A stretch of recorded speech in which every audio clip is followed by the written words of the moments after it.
आजची पत्रकार परिषद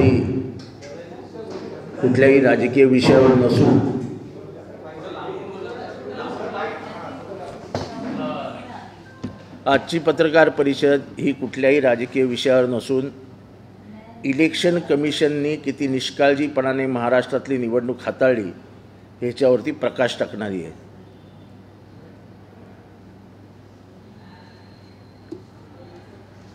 इथे मी तुम्हाला यादी क्रमांक सकट पेपर्स देतो आहे।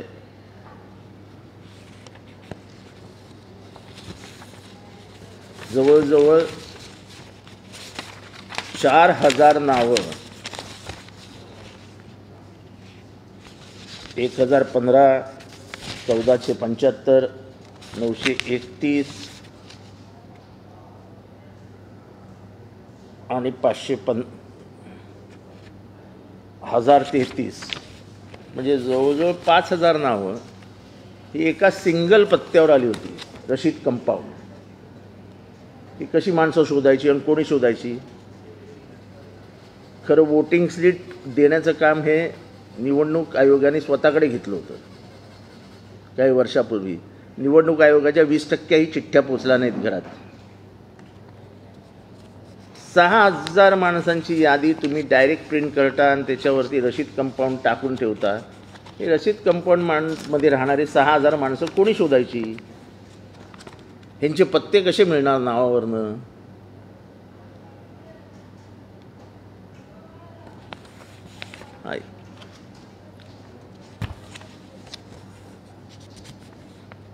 आता ह्या सगळ्या याद्या ज्या आहेत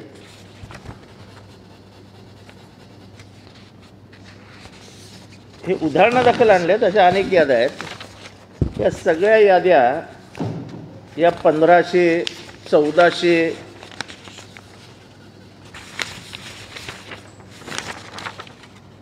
इतकं त्यांचं संख्याबळ आहे। 1500ची एक यादी। आता 1500ची एक यादी खरं तर 500 पेक्षा किंवा 750 पेक्षा यादी मोठी नसावी असं एक कॅल्क्युलेशन आहे। कारण का तरच माणसं शोधता येतात, एका रूममध्ये ते बसू शकतात, एका मशीनवर ॲडजस्ट होऊ शकतात। एक तर ह्यावेळेस माहीत नाही इलेक्शन कमिशनने काय केलं आहे, कसं केलं आहे। आता ही 1500 माणसं समजा ह्याच्यातली 70% किंवा 60% वोटिंगला उतरली तर किती झाले? 900 माणसांचं वोटिंग एका खोलीत एका मशीनवर कसं होणार? ते स्वतः सांगतात की साधारण 1.5 मिनटं लागतो एक वोटला। 1.5 मिनटं लागत नाही, कमीत कमी 3 ते 4 मिनटं लागतात ते व्हेरिफिकेशन, नामुक तमुक, कारण का मॅन्युअल आहे। ते सुद्धा माणसंच आहेत ना, ते आरोप वगैरे जे काय बसलेले असतात क्लार्क ती सुद्धा माणसं आहेत, त्यांच्याही कामाला मर्यादा आहेत। एक तर कुठेही पंखे नाहीत, त्या खोल्या अतिशय अडगळीच्या शाळेंमध्ये घेतल्या होत्या। आता 1500 आणि एक मशीन, खरं पूर्वी कसं असायचं, 1500ची असेल तर 750 ते 2 भाग करायचे, अ आणि ब आणि 2 मशीन्स ठेवायचे। यावेळेस सगळीकडे एकच मशीन, त्यामुळे मतदान पूर्णच होऊ शकलं नाही। मतदान करायला लोकांना 4-4 तास लागले। एवढ्या उन्हामध्ये 4 तास उभं राहणं हे मानवाला शक्य नाही। आमच्या इथे कमीत कमी 10 ते 12 लोक लाईनीतच बेशुद्ध पडली। मग त्यांना हॉस्पिटलला घेऊन जाणं, त्यांना हॉस्पिटलायझेशन करणं, हे मी फक्त कळवा मुंब्रा 149 या मतदारसंघाबद्दल बोलतो आहे। आणि असे प्रकार सगळीकडे झाले, पण मी हा अभ्यास करून हे सगळं बाहेर काढलं आहे। आता 1500ची यादी करणारा महाभाग कोण, हा शहाणा कोण? यात निवडणूक आयोगाने तपासावं ना की 1500ची यादी तुम्ही बनवलीच कशी? बरं, दुसरी गोष्ट तुमच्या नजरेस आणून देतो की एक बिल्डिंग आहे। आता एक बिल्डिंग ह्याचे वोटिंग केंद्र एकावरच पाहिजे, एका शाळेवर। तर एका बिल्डिंगचे समजा 10 फॅमिलीज असतील तर फॅमिलीचे 5 वोट असतील तर 5 वोट 5 वेगवेगळ्या शाळेत. म्हणजे याचा अर्थ तुम्ही काही लक्षच दिलेलं नाही आहे. म्हणजे आईचं वोट ए मध्ये, वडिलांचं वोट बी मध्ये, पोरीचं वोट सी मध्ये, पोराचं वोट डी मध्ये. अरे आता एक घरातली 4 माणसं वोटिंगला निघाली, रिक्षात बसली, शाळेत गेली, वोटिंग करून घरी आली. इतका साधा हिशोब असतो हा. आणि हे म्हणजे 149 मध्ये झालं हे मी पुराव्यासकट दाखवतोय, पण हे सगळीकडे झालं. मशीन्स, इलेक्शन मशीन्स स्लो कशा झाल्या हे एक न उलगडणारं कोड आहे.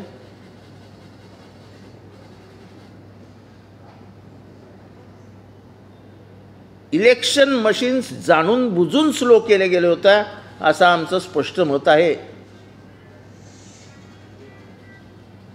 त्यामुळे लोक कंटाळली. आता एवढ्या वेळ 5-5 तास लाईनीत उभं राहणं या उन्हात, त्या शाळेच्या आवारात जिथे प्रचंड ऊन, हवा नाही, वरती त्या शाळा असल्यामुळे त्यांच्यावरती पत्र्याचे शेड्स, तो पत्रा गरम होतोय, तिथेच सगळी लोक उभी आहेत. त्यामुळे सफोकेशनमुळे 12 लोक बेशुद्ध पडले आणि गेले हॉस्पिटलमध्ये. याची जबाबदारी कोण घेणार?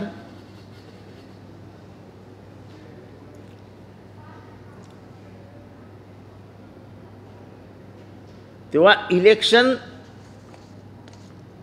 काम सांभाळणारी यंत्रणा जी आहे, इलेक्शन कमिशन ऑफ इंडिया, यांनी महाराष्ट्रातलं मतदान कमी व्हावं ह्याच्यासाठी जाणून बुजून प्रयत्न केलेले आहेत. आणि हे त्याचे पुरावे. 2 पुरावे दिले. 1500च्या याद्या, अगदी 1500ला 2 मिनिटं जरी धरली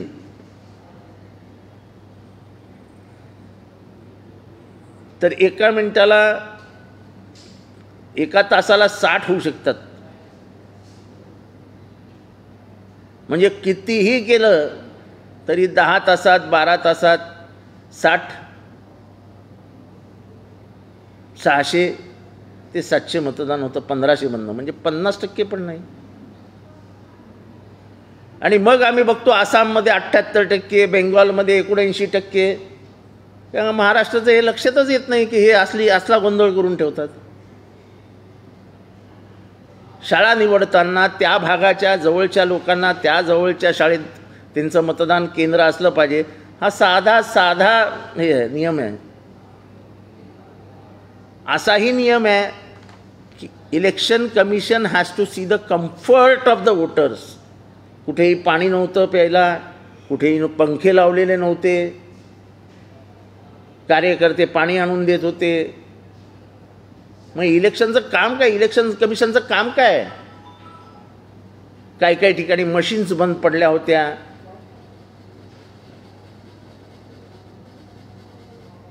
त्यामुळे महाराष्ट्र म्हणजे ऑल इंडिया जे काही इलेक्शन कमिशन ऑफ इंडिया आहे, हे एक आमदार आणि एका आमदाराचं मतदारसंघाचं नाव 149 कळवा मुंब्रा. मी ही ओपन तक्रार करतोय की election commission is a complete failure. Election commission यांनी सर्वात जास्त चुका करून ठेवल्या आणि ह्या वोटर्सला मतदानापासून वंचित ठेवण्याचं काम इलेक्शन कमिशनने केलेलं आहे.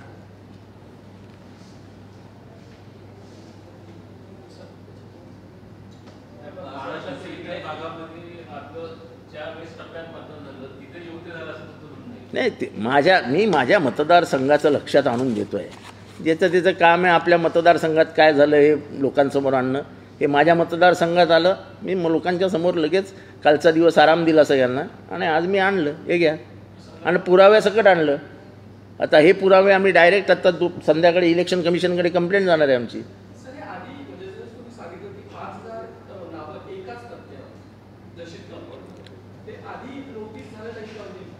नाही, आधी पण नोटीस झालेलं होत काहीच नाही ना. एकदा याद्या प्रिंट झाल्या की होत काहीच नाही. तेव्हा गोंधळ घालून उगाच आपण मनस्ताप करून लोक, आमचे कार्यकर्ते स्लो होतात, आपल्याला नावं शोधायची असतात. तेव्हा काहीच बोलायचं नाही असं मी ठरवलेलं. हे आता महाराष्ट्र विधानसभेच्या जेव्हा निवडणुका लागतील तेव्हा कुठलीही यादी 750च्या वरती जाऊ नये हा प्रयत्न इलेक्शन कमिशननी केला पाहिजे. त्याचं मॅपिंग बरोबर केलं पाहिजे वॉर्डासारखं. महानगरपालिकेकडे सगळ्या वॉर्डाच्या सीमा उपलब्ध आहेत. महानगरपालिकेच्या अधिकाऱ्यांना महाराष्ट्र इलेक्शन कमिशनने वापरलं पाहिजे की तुम्ही तयार केलेले मॅप त्यांच्याकडे बरोबर मॅप आणि लोकसंख्या आहे 750ची लोकसंख्येचा मॅप तयार करा. तो बाहेर काढा आणि तो ब्लॉक करा. कित्येक बिल्डिंगींचे नावच गायब होती. कारण का ह्यांचे शिक्षक जे जातात ते वरती बिल्डिंग चढतच नाहीत. पहिले 2 मजले चढतात आणि मग नंतर ठोक येतात खाली. कारण का त्या बिचाऱ्यांना तुम्ही 1 रुपयाही पगार देत नाही. ते कोणाच्या बापाचे नोकर नाहीत ना फुकटात एवढ्या बिल्डिंगी चढायच्या. इलेक्शन कमिशनचे ऑफिसर्स असं म्हणतात का की आम्हाला पैसे नको, आम्ही इलेक्शनचं काम आहे, हे देशाचं काम आहे, हे देशाच्या लोकशाहीचं काम आहे, संविधानाचं काम आहे म्हणून आम्ही फुकट करू असं म्हणतात का? राजीव कुमार जे मुख्य निवडणूक आयुक्त बसलेत ते गाडी वापरत नाहीत का? AC केबिनमध्ये बसत नाहीत का? मग त्यांना जर हे सगळं पाहिजे तर मग ते गरीब बिचारे शिक्षक ज्यांना तुम्ही हे कामाला लावता त्यांनी का काम करावं? आणि मग हे असे घोटाळे होतात. आता ही जबाबदारी कोणाची? ह्याच्यावर तुम्ही कोणावर कारवाई करणार? 1500ची यादी 5000 एकाच पत्त्यावर, याच्यावर कोणावर कारवाई करायची? साधा प्रश्न विचारतोय मी.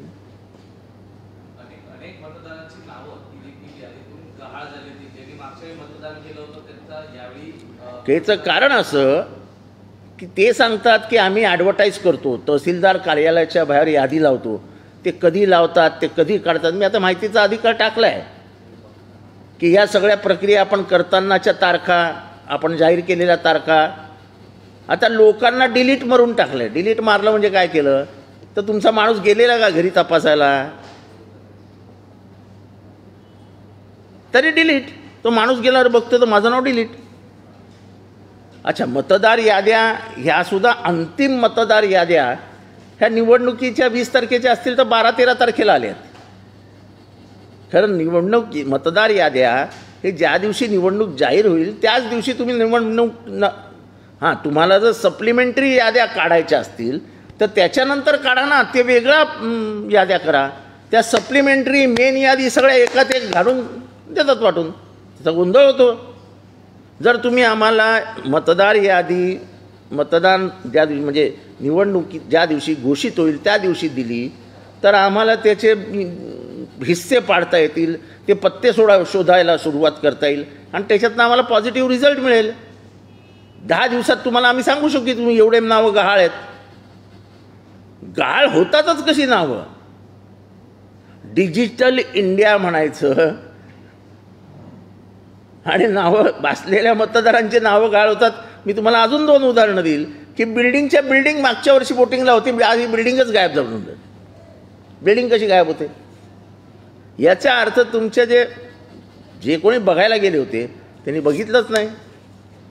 शाळा निवडताना ती कुठल्या गल्लीत आहे का, तिथे जाण्याचा येण्याचा मार्ग वेगळा बरोबर आहे का, खोलीच्या बाहेर हवा आहे का, काहीच बघितलं गेलं नाही. त्यामुळे ह्या वर्षीची निवडणुकीला मतदारांना प्रचंड त्रास झाला आहे. आणि ही माझीच नाही, सर्वत्र कंप्लेंट आहे. पण हे मी फक्त महाराष्ट्राच्या नजरेसमोर आणतोय की हे बघा यांनी काय करून ठेवलं आहे.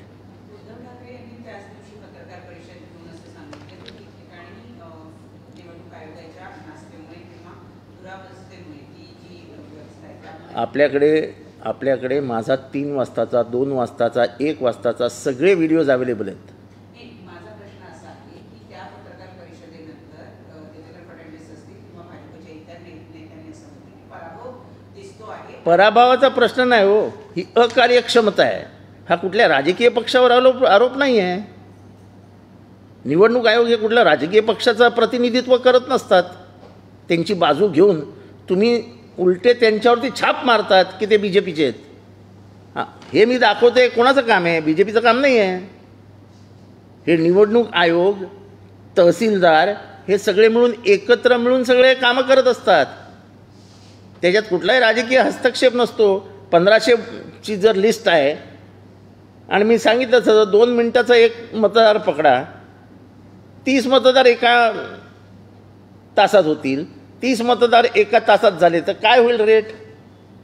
किती माणसं जाऊ शकतात मतदानाला? तुमच्या चिठ्ठ्याच बाहेर पोचल्या नाही घरात, तो माणूस शोधत कुठे फिरणार?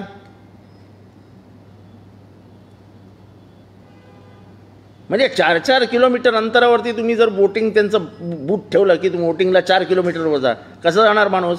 तुम्ही काय रिक्षाचे पैसे देता?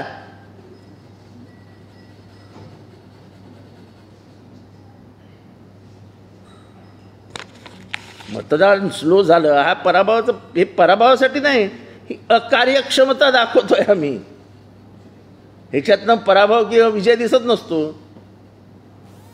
आणि मी ज्या एरियातनं दाखवतो त्या एरियात मला प्रचंड लीड मिळणार आहे कळव्या मुंबऱ्यामध्ये.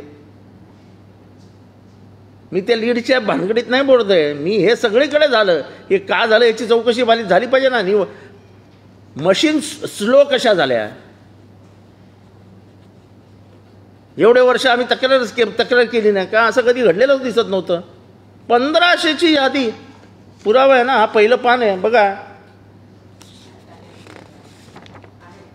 1475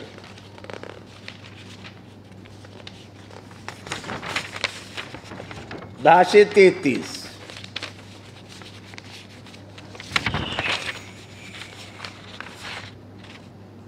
1533 1473 1457 1522 यादी नंबर देतो. अजून काय देणार पुरावे? हे सगळे पुरावे काढून घेऊन आलो आहे.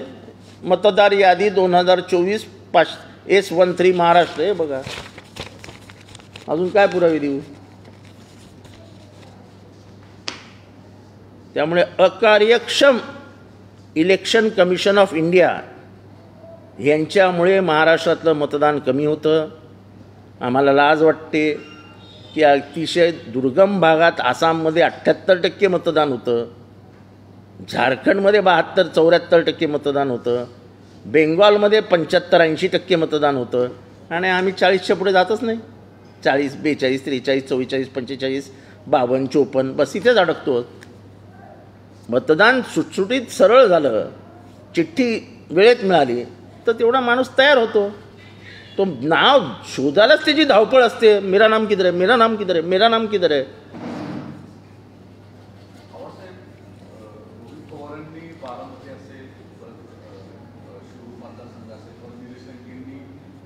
आज तर निलेश लंकेची हाईट झाली. निलेश लंकेंच्या त्या स्ट्रॉंग रूममध्ये एक माणूस घुसलेला दाखवला आहे आणि तो ह्यांच्याशी खेळतोय, त्या तोडायचा प्रयत्न करतोय मशीन्स. काय चालू आहे? कुठे लाईटच जात आहेत, कुठे कॅमेरेच बंद पडत आहेत, कुठे स्क्रीनच दिसत नाही आहे, आणि नेमके ते जिंकणारे मतदारसंघ आहेत त्याच्यातच हे सगळं घडतं आहे.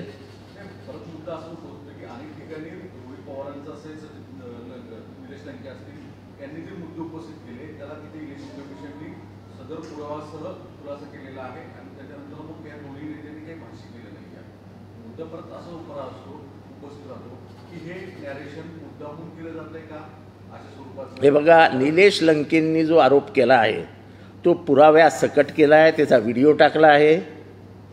हा माणूस स्ट्रॉंग रूममध्ये घुसला कसा?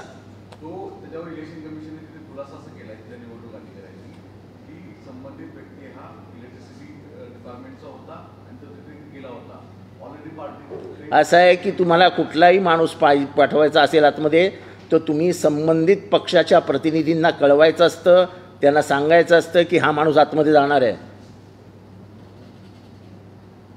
तुम्ही कोणालाही न सांगता स्ट्रॉंग रूम उघडून त्या माणसाला प्रवेश कसा दिलात? जर स्ट्रॉंग रूमला सगळ्यांच्या सह्यांचं लॉक आहे तर याचा अर्थ तुम्ही स्ट्रॉंग रूमचं सह्यांचं लॉक तोडलं. मग सह्यांचं लॉक तोडताना तुम्हाला ज्यांनी सह्या केल्या आहेत त्यांना समोर का नाही उभं ठेवलं? नंतर लॉक करताना परत त्याच सह्यांच्या माणसांना बोलून परत सह्या का नाही घेतल्यात? निवडणूक आयोग स्वतः सस्पिशनचं वातावरण तयार करतं, संशयास्पद वातावरण तयार करतं, आणि नंतर मग हेराफेरी फेरफार करण्याचा प्रयत्न करतं. टक्केवारीच्या बाबतीत तेच झालं. 17C फॉर्म सगळ्यांच्या हातात असताना वेगवेगळे अंकगणे म्हणजे अंक आले, वेगवेगळे पर्सेंटेज आले. हे कसं काय शक्य आहे? 5 तासामध्ये सगळ्या पेट्या जमा केल्यानंतर 17C फॉर्म सगळ्या प्रतिनिधींकडे असतो, निवडणूक प्रतिनिधींकडे. त्यांची टोटल मार्कच्या बाहेर जाऊच शकत नाही तुम्ही. आणि 17C फॉर्म आरोकडे असतोच असतो.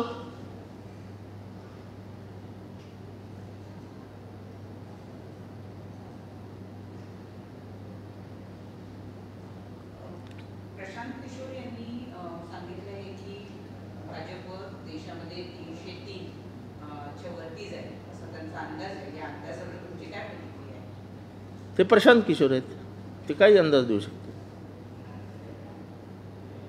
ते बऱ्याच वेळेला इंडिया आघाडीच्या बाजूने दिसत होते आणि असा नाही, त्यांनी ते इंडिया आघाडीच्या बाजूने कधीच दिसले नाही या 3 महिन्यात.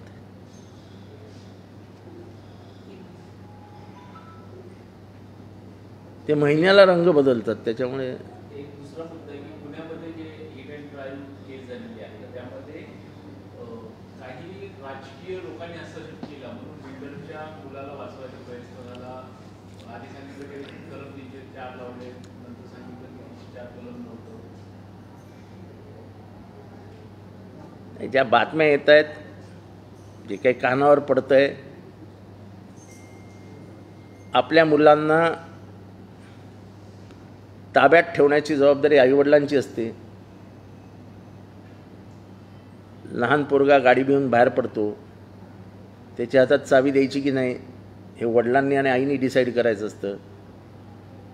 ह्याच्यात त्या मुलाची चूक कमी आणि आईवडिलांची चूक जास्त आहे. आपला पोरगा किती वाजता घरात आला पाहिजे, तो कुठल्या स्थितीत आहे हे बघण्याचं काम आईचं असतं.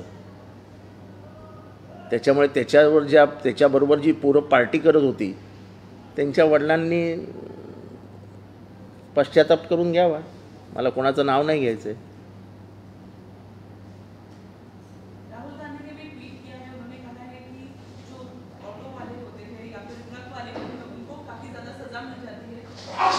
ये जो लड़का है उसको नहीं ऐसा है, और बेल की कंडीशंस ऐसी थी कि ऐसे लिखना था और ट्रैफिक पुलिस को असिस्ट करना था, प्रेजेंटेशन देनी थी. बेल कंडीशंस काफी लीनियंट थी. नहीं ऐसा है कि एखादा ट्रक वाले के एक्सीडेंट जो होते हैं, ट्रक वाले की कोई गलती नहीं होती है. हम हाईवे क्रॉस करते हैं, हाईवे क्रॉस करने का अधिकार किसी को नहीं होता. वो बेचारा ट्रक वाला आता है 60 के स्पीड में, वो ब्रेक नहीं मार सकता क्योंकि पीछे उसका बहुत बड़ा बोझ होता है. आदमी मर जाता है, लोग ट्रक वाले को ही मारते हैं. और ये सरकार ने उसकी सज़ा 10 साल के लिए कर दी है. उसको जामीन मिलाने को अब 3 महीना लगेगा. ये एलिट क्लास को एक न्याय और गरीब को एक न्याय, ये भारत में जो हो रहा है ना वही गलत है.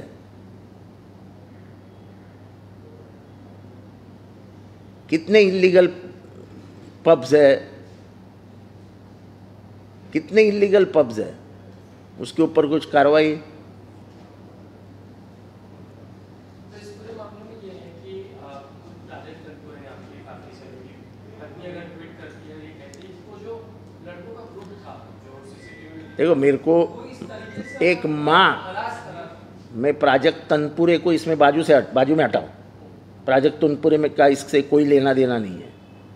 एक माँ को ये दुख होता ही होगा कि इसी बच्चे लोगों ने मेरे बच्चे को मारा था, तो व्यथित हो कि वो बताएगी ना यही बच्चा था इसने मेरे बच्चे को मारा था. उसमें कोई उल्टी उसकी गलती नहीं. एक माँ है वो, उस माँ का दिल बोल रहा है. और इतना सताया कि उसने स्कूल बदली करके ले लिया. ये आप ये इसके बारे में सोचो कि ये गैंग जो थी, ये गैंग इतनी खतरनाक थी कि उस लड़के को स्कूल छोड़ना पड़ा. ये प्राजक्त तनपुरे की बात नहीं है. एक माँ जिसने एक स्कूल चुन के उसको वहाँ डाला था, उसको स्कूल से निकाल के उसको दूसरे स्कूल में डालना पड़ा. ये माँ को दुख नहीं होगा? तो माँ ने दुख प्रकट कर दिया कि यही वो लड़का है. यानी ये लड़का पहले से ही थोड़ा सा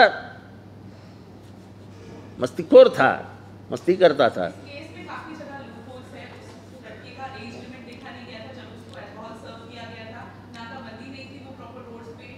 नहीं, नाका रैश ड्राइविंग कर रहा था। पुणे में हमने पहले भी देखा है कि ड्रग्स का भी काफी ज्यादा चलन हो रहा है। कैसे देखते हैं इस एंटायर चीज को? सिर्फ एक केस को नहीं, ऐसा नहीं है। बेसिकली टाइमिंग्स ऑफ बार, ये एक के ऊपर ध्यान रखना पड़ेगा। एज, कौन से एज के लड़के दारू पी रहे हैं, उसके ऊपर एक्साइज डिपार्टमेंट को ध्यान देना पड़ेगा। इल्लीगल बिल्डिंग में बार की परमिशन मिलती कैसी है? अगर इल्लीगल बिल्डिंग में बार देने का ही नहीं है कानूनन एक्साइज को, तो बार की परमिशन दी किसने? और पूना में ऐसे 100-200 बार है जो इल्लीगल बिल्डिंग में है, उनको कोई अधिकार नहीं है बार लाइसेंस मिलाने का। और पूरे महाराष्ट्र में कहीं पे भी पब खुल रहे हैं, बार खुल रहे हैं, और इसको एक्साइज डिपार्टमेंट लाइसेंस दे रहा है, जो एक्साइज डिपार्टमेंट का अधिकारी नहीं है। अगर वो फॉरेस्ट एरिया है, अगर वो साइलेंस जोन है, अगर वो नेशनल पार्क का इलाका है, तो आप वहां पे लाइसेंस दे कैसे सकते हैं? अगर म्युनिसिपैलिटी का प्लान पास नहीं है, उसको फायर की एनओसी नहीं है, तो आप बार को परमिशन कैसे दे सकते हो? अगर किसी को चाहिए तो चलो मेरे साथ, मैं आपको बार में ले चलता हूं और दिखाता हूं सब। किसी एक्साइज के ऑफिसर्स को मंत्रालय में बैठे हुए, उनको अगर चाहिए तो आज शाम को, नहीं तो कल शाम को मेरे से मुलाकात कर ले, मैं 10-12 बार घुमाता हूँ उनको और दिखाता हूँ ये कौन से एरिया में, इसकी लीगैलिटी क्या है बताओ। सब मालूम होते हुए भी लोक प्रतिनिधि सिर्फ चिल्लाते रहते हैं, कोई अधिकारी को कुछ पड़ी नहीं है। मस्त पैसा जमा होता है। एक्साइज का जितना पैसा आता है, शायद ही किसी डिपार्टमेंट में इतना करप्शन है।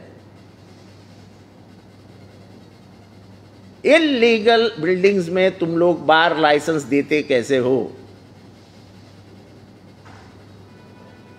जिस बिल्डिंग का प्लान ही नहीं मंजूर, उसमें तुम बार कैसे देते हो? अरे एक इंडिविजुअल शॉप बन गया और उसको कोई परमिशन नहीं है, तो तुम बार कैसे देते हो? तो कल तो ऐसा कर दो कि कोई रास्ते पे पूछ रहा है, 4 बेंचेस डाल दिए, 4 कुर्सियां डाल दी, बियर की, विस्की की बोतल लगा दी, दे दो उसको बार की परमिशन।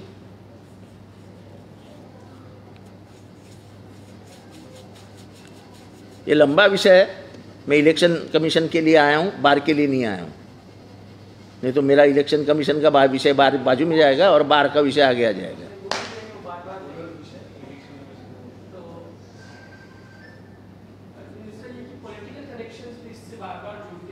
देखो, मेरे को उस पर बात ही नहीं करनी है।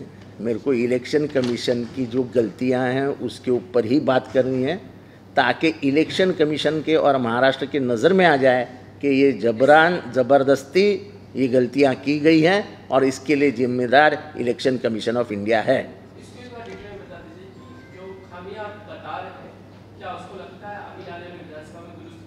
अरे उसको अरे जैसा मैंने बताया कि कोई भी मतदार यादी ये 500-750 के आगे जानी ही नहीं चाहिए। ढूंढेंगे कैसे लोग? ये फाइनल यादी अर्जी भरने के पहले हाथ में आनी चाहिए। आप 8 दिन 10 दिन पहले फाइनल यादी हाथ में देते हो तो लोग काम कैसा करेंगे? इसके ऊपर बहुत ज़्यादा काम करना पड़ता है, हर एक एड्रेस ढूंढना पड़ता है, क्योंकि जिम्मेदारी तो इलेक्शन कमीशन की ली है, लेकिन चिट्ठियाँ पहुँचती नहीं है। चिट्ठियाँ अगर पहुँचेगी नहीं तो उसको मालूम नहीं पड़ेगा कि उसका मतदान केंद्र कहाँ है, उसके कौन से स्कूल में जाने का है। उसको पता करवाने के लिए इलेक्टोरल पॉलिटिकल कार्यकर्ता को उसके घर पे जाना पड़ता है।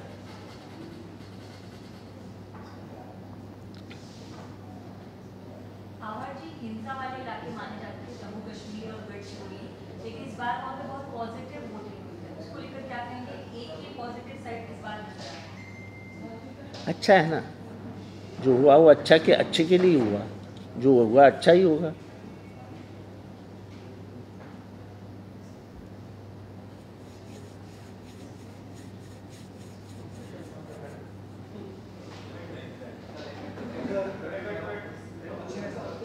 I would like to bring to the notice of the Election Commission the mistakes which have been done by the Election Commission. A voting list has to be somewhere near 500 to 700. A voting list with proof I am giving you, which is more than 1500. I have brought 4 papers, means 4 lists which are more than 1500. 1500 in one room, in one machine is impossible to complete. And therefore voting percentage has fallen down. People stood in the line for 4 hours and yet could not vote. There was no ventilation in the room. There was no ventilation outside. In my constituency, 149 Kalwa Mumra, nearly 12 people fainted because of exhaustion, exertion, dehydration. And yet the Election Commission had no provision for ambulance, no provision for doctor. There were no fans, there was no ventilation. The second proof which I am giving is, there is one area called Rashid Compound in Mumra. Nearly 4,000, there were nearly 7 lists. 7 lists approximately comes to 6,000. The address was only written as Rashid Compound. Where should we search them? Election Commission some years back had declared that poll cheats is not the responsibility of the political parties, but we will distribute poll cheats to the voters, for voters to understand on which booth they have to reach and where is the booth. Not even 20% of the slips were distributed by Election Commission. Is Election Commission not responsible to all this? I point my fingers towards the Election Commission for the voting percentage which has fallen down in Maharashtra. If Assam can have 78%, if Tripura can have 82%, if Jharkhand can have 75%, Maharashtra lies only for 52, 53, 54. That is because of this. And I think I have come on the second day after the voting has been completed. I have not come for any political reasons कि मैं हार रहा हूँ, मैं जीत रहा हूँ, मैं उम्मीदवार ही नहीं हूँ. I am not a candidate. But I have to bring to the notice of the Election Commissions the mistakes which they have done. And at least they should have the politeness, responsibility towards the voters, and then improve in the next elections, which are just 3 to 4 months away, the member of Legislative Assembly, Vidhan Sabha, which are just 4 months away. They have to take time and effort now to improve all this. And I would like to tell them that not a single list should be more than 750. The polling booth should not be 1 kilometer away, not more than 1 kilometer away. The rooms should have proper ventilation. The areas in which the voters stand should have proper ventilation, because in my area, because of the heat and humidity, 12 people fainted and had to be admitted in the hospital. If there wouldn't have been political people over there, what would have been the condition of the voters who fell down? There was nobody from the Election Commission to take care of them. And it is said in Election Commission that the comfort of the voters is the responsibility of the Election Commission. 1,500 people in one list, in one room and one machine. Under any mathematical calculations, if a person takes 2 to 3 minutes for one vote, only 30 votes will be polled in 1 hour. So in the next 9 hours or whatever, 13 hours of voting, not 6, 11 hours of voting, 330 votes will be polled out of 1500.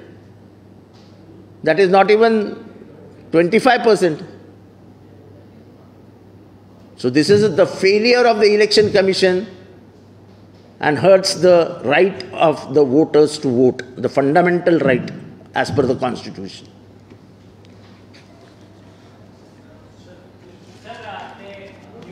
निवडणुकीच्या दिवशी भिवंडी लोकसभा मतदारसंघामध्ये जे खासदार होते तबुल पाटील यांनी पोलिसांना आरेरावी केलेली होती.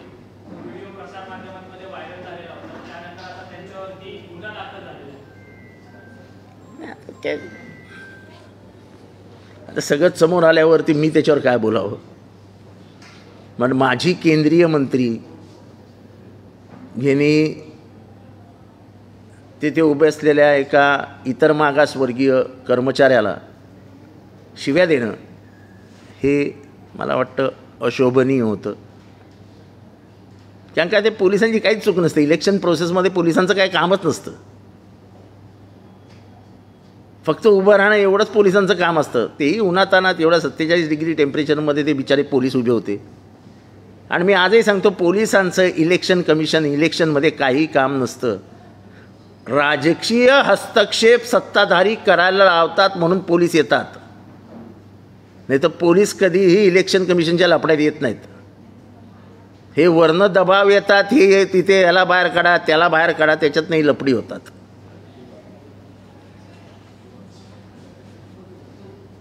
सत्ताधारी पक्षाचे 20-20 कार्यकर्ते एखाद्या बूथमध्ये घुसतात आणि विरोधी पक्षाचा एक माणूस गेला की त्याला हात धरून बाहेर काढतात. हे चालतं. हे काही इलेक्शन स्ट्रॅटेजी आहे. हे भोगावं लागतं तुम्हाला. त्याच्यातनंच जिंकण्यात मजा आहे ना.